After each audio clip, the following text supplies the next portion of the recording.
to open up, but it was that new passion for the job is what kind of really came back from being in England. Was like, I can do this, and I can do this pretty well for a very amateur amount of understanding on how to do it. And I've been in this job role for 2.5 years now, I think. Yeah, for sure. It's wow. I can't believe it's been that long, because I remember the day that you had the meeting with Armstrong and he offered you the job, which we'll get to in a moment. But as you were talking, it made me want to kind of dive into this just a little bit. Talk to me about that weird transition time a little bit more, because mentally, you admit you were pretty checked out of the marketing role, whereas with the content stuff, you were focusing more of your time and energy on that. And you alluded to the event at C2E2 2018 that you planned and booked and sold out. A multi-tiered question. First, how did your experience booking shows, and how has it kind of informed your role in the content side of things? And B, how did you deal psychologically with knowing that there was this kind of shiny beacon on top of a hill waiting for you, this job that you coveted so deeply, and yet you were still trogging through the swamp doing this tedious task every day that you were losing interest in by the minute? So the answer to the first question was I think I got my job in marketing because of my booking shows.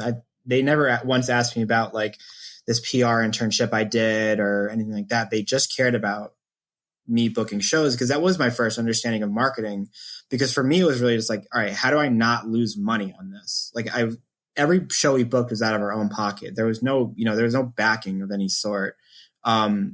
So we kind of had to learn how to market. We were doing DIY marketing. We were cutting out handbills. We were, passing them out at shows. We were paying for our own Facebook ads and trying to figure that out. And that was our first understanding of how to do this stuff.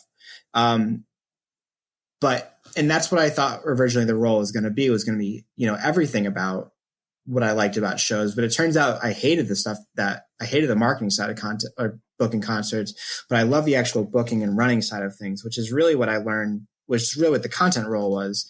And that was kind of my first understanding of that content role, was the organization it takes to run a concert is not much different than the organization it takes to run a panel hall.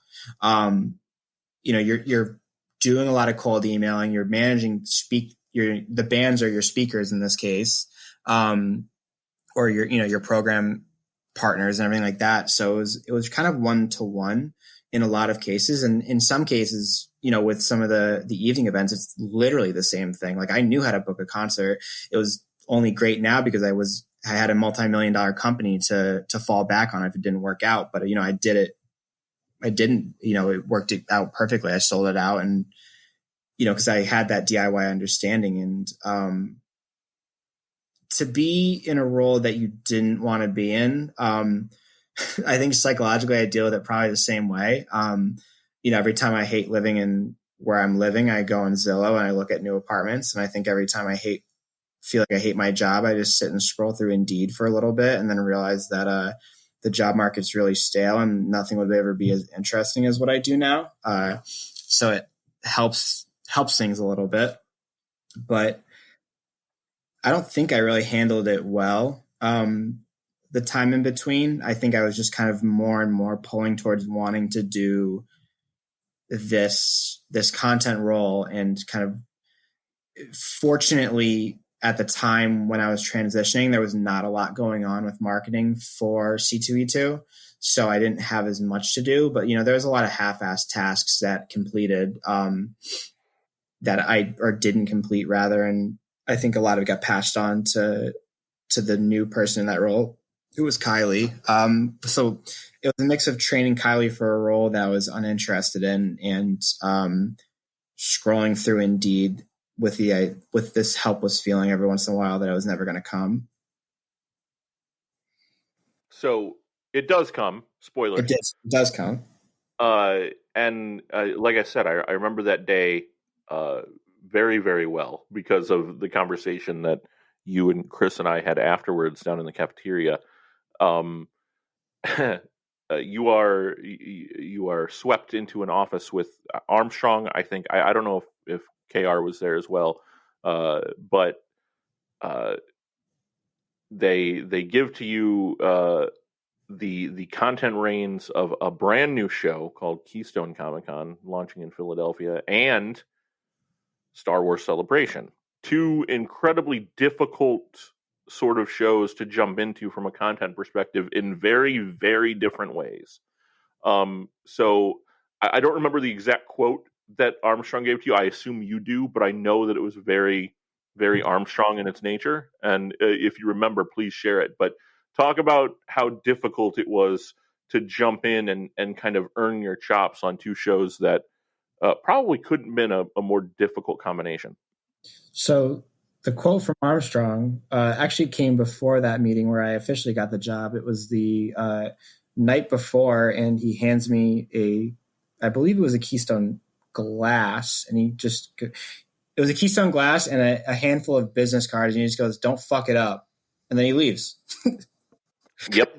Then I had the actual meeting where I got the job, and can you please repeat your question? The first one, I was thinking about that moment. It's totally fine.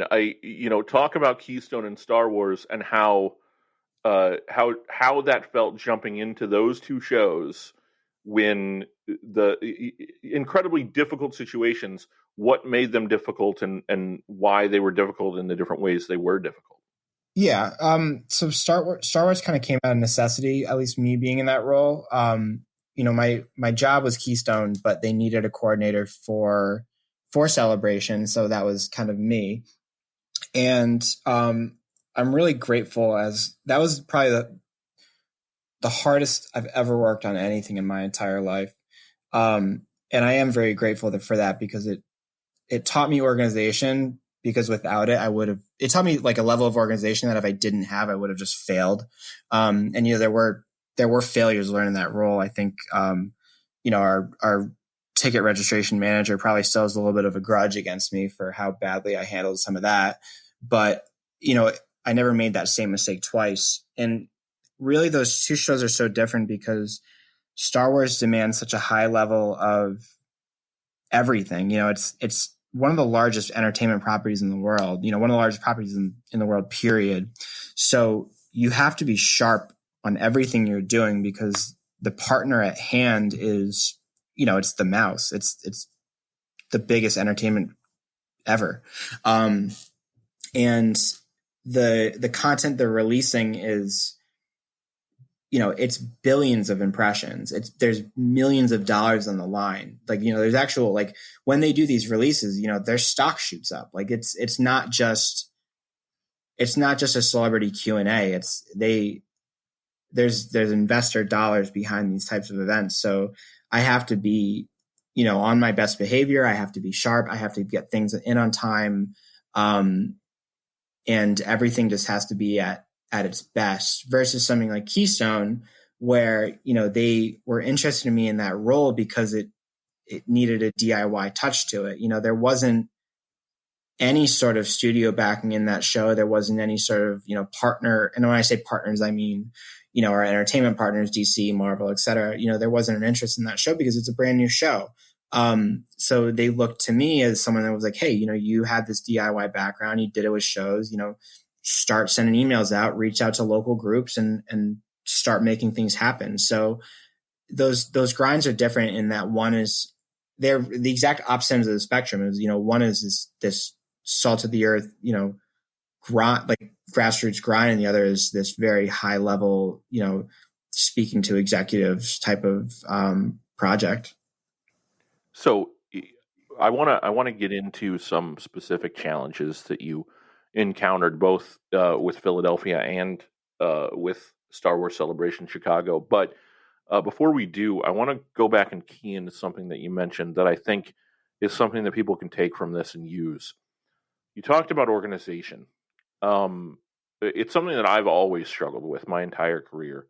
And only now that I'm in the process of going from, selling one show to selling four shows, am I finding myself uh, uh, being and setting up new ways to organize things so that I don't screw up. Um, Talk about a little bit in detail what you had to change. And it may seem a little bit dull, but I think it's valuable to talk about, like, what did you do differently from before in terms of organizing things, even if it's as simple as, hey, I had a file folder for everybody I talked to, or I organized my emails differently, stuff like that. What did you do differently? Um, I think the biggest change for me is I used to always try to mentally organize things in my head, and I still feel like I fall back into that. And eventually, like, you can only keep so much organized in your brain before something is forgotten.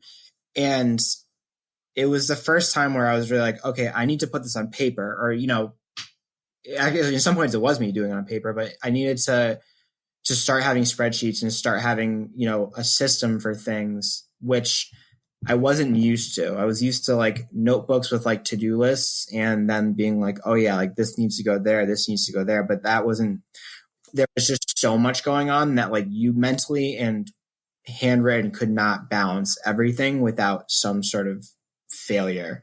Um, so it taught me to kind of, it taught me how to create my own organizational system that worked for me. I think, there's so many out there, and, if you can find one that works for you, great. But like, just figure out one that helps for you. And really run off that. I think you're going to be your best.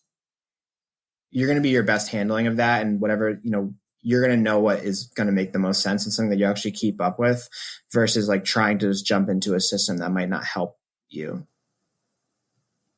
So, when you say you set up some systems for yourself, you talking about like time management, or like every day at certain times you were doing the same thing, so you go back to the same thing at the same time, that sort of thing? It was a lot like, so with Star Wars, there's a lot of speakers, and there's a lot of partners that you're working with. And you're doing everything from like booking like getting their hotels going, to like making sure that it's everything from like, their badge lists to their hotels to their flights to, you know, how much electricity they need on the floor, and everything in between. So it's going to be multiple spreadsheets. It's going to be, there had to be one about like things for the show floor. There had to be one about their badge list. There had to be one about their flights and hotels. There had to be, it's everything. Everything has to have its own special list. So I'm still bad with time management, but I've gotten better at least like having presentable, organized things that I can be like, all right, here's everything. Here's where we're at with the project, to at least keep it moving along, and also be able to speak to it a little better with bosses and like other partners in general. It's fascinating because I think a lot of people, as you're talking about this, and the amount of electricity that they're going to need on the floor, and I think a lot of people uh, see shows like what we put on, especially shows like Star Wars that are just so massive in scope, and think, oh, what a fun job, but you never imagine the kind of minutia that has to be organized and put into certain place. Like everything there's a place for everything and everything in its place. And I think when you're an outsider and you see a show that's so big and shiny and pretty, you don't really think about the small things that people do. And again, this is a show that had five people that were full time on Star Wars. Yeah, I think that's right. Maybe probably five, which, for 100,000 person show or whatever it is. Yeah, it's wild. I think that's something that come when stuff like that comes to life. I think light rather. I think it shocks some people. I love that part of what we do. When I go to a client meeting and I'm able to tell them, yeah, I'm one of four full time employees on C2E2, and the kind of look on their face because they've been to the show enough. It's fascinating to them, and I think their reaction is always fascinating to me. I think my hairline is a testament to this job, and the receding of it. No, that's absolutely true. I think um, it's pretty amazing. Um, every show has